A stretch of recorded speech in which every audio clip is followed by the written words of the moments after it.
গতকাল যুক্তরাষ্ট্রে এনসিপি শীর্ষ নেতা আক্তারকে ডিম নিক্ষেপ করে যুক্তরাষ্ট্র আওয়ামী লীগের নেতাকর্মীরা এই ঘটনার প্রতিবাদে দেশব্যাপী কর্মসূচি ঘোষণা দেয় এনসিপি। তবে গাজীপুরে আয়োজিত প্রতিবাদ সমাবেশে ঘটে ভিন্নধর্মী ঘটনা। এনসিপি নেতাকর্মীরা বিক্ষোভ সমাবেশ শুরু করতেই সেখানে উপস্থিত হয় স্থানীয় আওয়ামী লীগের বিপুল সংখ্যক কর্মী সমর্থক এবং মুহূর্তে তা সংঘর্ষের রূপ নেয়। এক পর্যায়ে লাঠিসোঁটা নিয়ে পাল্টাপাল্টির ঘটনা ঘটে। গাজীপুর আওয়ামী লীগের বিশাল কর্মী সমর্থকদের সামনে দাঁড়াতে না পেরে এনসিপি নেতাকর্মীরা ছত্রভঙ্গ হয়ে যায়। স্থানীয়রা জানান, তারা পালানোর সময় চারপাশে আতঙ্ক ছড়িয়ে পড়ে। অনেক দোকানপাট বন্ধ হয়ে যায়, যানবাহন চলাচলও কিছু সময়ের জন্য বন্ধ হয়ে যায়। যুক্তরাষ্ট্র যেমন আওয়ামী লীগের সক্রিয় হয়ে উঠেছে, তেমনি দেশের মাঠেও তারা প্রতিপক্ষকে চাপে রাখছে।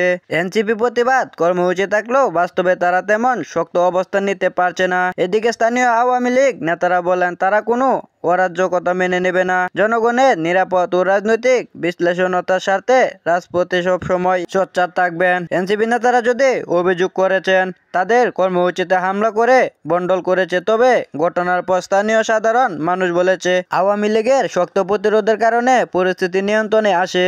এই ঘটনায় গাজীপুরের রাজনৈতিক উত্তেজনা বেড়ে গেলেও আওয়ামী লীগের দাপট স্পষ্ট হয়ে পড়েছে। যুক্তরাষ্ট্রে এবং বাংলাদেশে একযোগে হয়ে আওয়ামী লীগ আবারও তাদের অবস্থান জানান দিচ্ছে।